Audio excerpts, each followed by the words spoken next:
One of the most interesting commanders released so far in Call of Dragons. This video will be all about Syndrion, his talents, his skills, his pairings, and his artifacts, and so much more.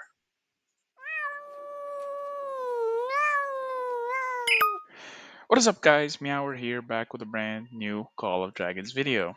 So, in today's video, it will be all about Syndrome. He is the second newest commander in Call of Dragons, and rather one of the more anticipated ones, as he is a rally legendary, the second one to be released after Husk. So we're gonna be breaking down his skills, his talents, his pairings, and his artifacts, and I will give you my overall thoughts on him because most of the community is pretty torn apart on him, whether if he's good or not. So let's get started. Starting off with his skills, he brings the newest mechanic so far to Call of Dragons, where his primary skill, Syndrome launches Syndra's Legion gains Keen and Rapid Fire. Rapid Fire is a brand new buff so far being introduced to Call of Dragons with Syndrome, increasing his attack by 20% and launching an additional normal attack every second for 3 seconds, which scales up to 7 seconds. So, two key notes for this. At 7 seconds, you're pretty much going to have permanent uptime on his skill, which is pretty important, and I can't stress enough how important it is for you to get his first skill maxed out, as you want to have that uptime permanent and being active all the time. The second thing that comes to mind when you see the skill is that it heavily influences normal attacks. So this commander seems to be tailored towards more of the end game, where you get access to tier 5 troops with their techs and their stats and everything. So I wouldn't recommend this commander just by looking at his first skill for any regular players. Rather, the stronger you are, the better this commander will be, unlike others where there is more reliance on skill damage and debuffs and such, while this is a purely auto attacking commander. His second skill, when besieging a city or stronghold, Syndra's Legion gains 4% attack, which scales up to 10%, which is pretty meh. Like, I've seen better buffs. And the second part is the nice part, which it gains defense penetration up to 5%, which is really good when you put it in consideration that once a commander hits 6 stars, you're going to have another 5% defense penetration, and then from his deputy, it is going to have another 5% defense penetration. So if you are rallying a pass or whatever you're rallying, you're already going to gain 15% defense penetration, which is always nice and interesting to see. His third skill, all marksman units in Syndrome's Legion gain 4% normal attack crit rate and 5% HP. Now, one key note about this commander and his heavy reliance on auto attacks and such is that I would have liked it if he was more of an all rounder, where he worked with other troops as well. So maybe instead of all marksman units, and all units in Syndrome Legion gain crit rate and HP to give him better synergy with Husk, and maybe even become a cavalry commander as well. Because why not? Cavalry also do have some of the highest base stats and attack and such. So him having the extra oomph on them will always be nice.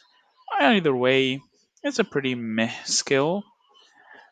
Uh, you pretty much, when you pair him with Freygar, you're gonna have 70% crit rate on your marksman, and then the extra 15% is always nice. And then finally, his fourth skill is all about, for the first X seconds of battle, Syndrome's Legion gains rapid fire again, and they also launch an extra attack every time they launch a normal attack.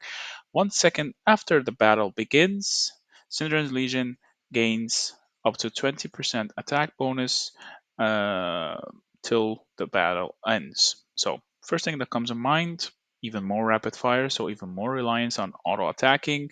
So his talents will pretty much be tailored towards maximizing as much damage as you can do from auto attacks and skipping completely any um, skill damage whatsoever, because he is probably one of the few commanders that have no skill damage whatsoever, which except from his Awakened skill, where Syndrium's Legion, every time they land 5 critical hits from normal attacks, they deal an additional hero skill factor to the target Legion, physical damage 400 factor, which is nice. So, a few keynotes from this commander. You want crit rate, which Husk or Fragar provide.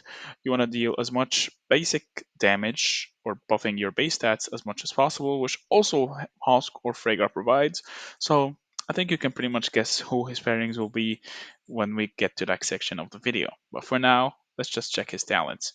So Syndrome can be spec'd into either open field or rallying with two main talent builds, or rather three. Let's just go for three for the safer route in case you want to try out any of the talents. For build number one, we're gonna go for the rally build. We're gonna go for normal overall attack, overall defense, overall HP, and then arrow of precision. And then we're gonna go for overall health, overall attack, even more attack, and then finally fair offense, which in my opinion is one of the most broken talents in Call of Dragons right now because it seems absolutely OP, especially when rallying infantry and such. You pretty much disable their defense stat, which is the skill that they gain 1.5% defense every time they is it 1.5 or half percent? Either way, they gain up to 50% extra defense over time, which pretty much disables that, making them very squishy. And then you're gonna have all units of the same level being the same value. So if you have T4s, both T4s will share the same base stats, both T5s will have the same base stats, etc., etc., etc. This could be a double-edged sword, as this is a nice stat versus big players such as yourself, but it is a bad stat against smaller players. If you have the overwhelming power advantage, you're pretty much giving them a fair fight, and you're losing your advantage against them. Unless the skill works differently than what I have in mind. Of course, I will be experimenting with it, and I'll let you guys know how it feels like. Anyway, we're not going to be continuing into the rally tree because I feel like it is very subpar, the other half of it. Instead, we're going to opt for the marksman tree. We're going to go for overall attack, marksman attack, fully loaded, and then we're going to go for alert. We don't want to, or actually, since this is rally build, we'll just go for steady shot because range doesn't matter when you're rallying. All rallies are melee anyway, so you're gonna sacrifice nothing and gain up to 15% attack, which is always very nice. And then we're gonna go for bullseye. Bullseye is better than shower of blows because, well, most of his pairings anyway don't really do any skill damage to begin with, so you don't want any extra skill damage.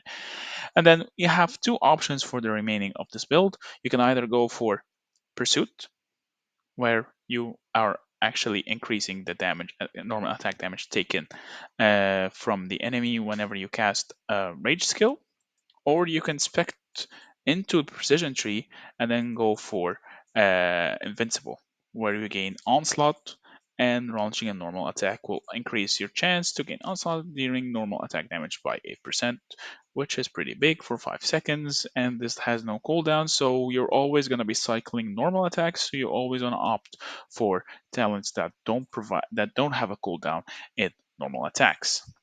We don't really want Whirlwind because it seems pretty meh in comparison to Invincible, which is the much more superior choice.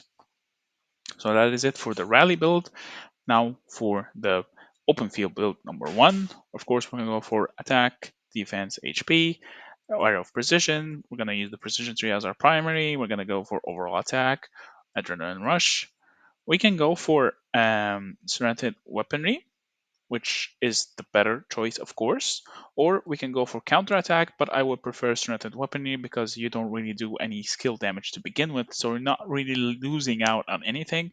And then, of course, we're going to go for invincible, and then we're going to go for the crit rate in your normal attacks. But before that, we're going to go for cool under pressure, and then interpret, unstoppable. Normally, I would go for irrepressible to ignore 2% of the enemy's defense, but you already have so much defense ignoring that you don't need more. What instead you need to just amplify your normal attacks as much as possible to be as efficient as possible in the open field, and then we're gonna go for Intrepid, Unstoppable, and then we're gonna finally end this off with either Mighty Slash, or we can go for Mark of War. I will prefer Mark of War, of course, because we're gonna be lasting quite some time in the open field, and any extra attack benefits you a lot because you're going to be dealing double damage every single auto attack. And then finally, for marksman attack, fully loaded, alert, and then bullseye. That is build number 2. As for build number 3, we're going to go for the marksman tree as our primary instead, and then we're going to work our way into invincible. So we're going to go for uh, attack, defense, HP, arrow of precision, attack, attack, alert, shower, bullseye, and then we're gonna go for some HP instead of counter tactics or binding snare. Although binding snare is pretty good, so we're gonna go for full in HP. We're gonna put 3 points into delight and 2 points into binding snare because binding snare is such a strong talent where you slow the enemy targets. Of course, this is if you get hit. So if you're getting hit by a mage march or something, you can slow them for 8%, which is always nice and is always welcome. And then you have a choice between either radical or last word. I would prefer you go for last word. Of course, you don't want radical at all. Harvest is pretty unreliable. If you're feeling very confident and you can kill at least 2 enemies to get the most value of it, then by all means go for it. And then finally, we're gonna go for pursuit. And then for the precision tree, we're going to go for overall attack, adrenaline rush. We're going to go for strengthened weaponry, and then finally invincible. That is it for his talents. Now for his pairings. Syndrome works perfectly with Freygar or Hosk. He has no synergy with anyone else. So Syndrome primary, Freygar secondary, or Syndrome primary, Hosk secondary. These two pairings work great either for the open field or for rallying. I don't see him having synergy with Nico because he doesn't really rely on skill damage, and well, he just wants raw attack, which Nico only provides 20% off in comparison to Freygar, which provides crit rate, which he desperately needs, and then more and more attack and march speed and such. And Hosk also does have a crit rate bonus, increasing your crit rate by up to 30%, which is always nice. And he also provides a lot of normal attack bonus and a lot of stat boost that he needs. That is it for his pairings. Now for his artifacts. Of course, Syndrome, Shadow Blades, pretty no-brainer. Shadow Blades is one of the best artifacts right now for archers. And of course, Viola's Bow. And then finally, the Rattle Spear. Though he has no synergy whatsoever with Rattle Spear, so I would definitely recommend avoiding Rattle Spear for Syndrome. Instead, just opt for Shadow Blades or Viola's Bow. And then, of course, Bloodbane's Banner. If you are rallying, it is always nice on him because you get physical attack keen all the way up to 10%, which is always nice, and then the extra skill damage is nice as well. As for his as for where you can obtain him, he is a Strongest Lord Commander, which is going on right now, the SLE. That is the way to get his tokens, and since he is not really in the gold keys just yet, and you can also unlock him from the Wheel of Destiny, which opens as soon as your server opens for 3 days, so be sure to also try to grab him from there.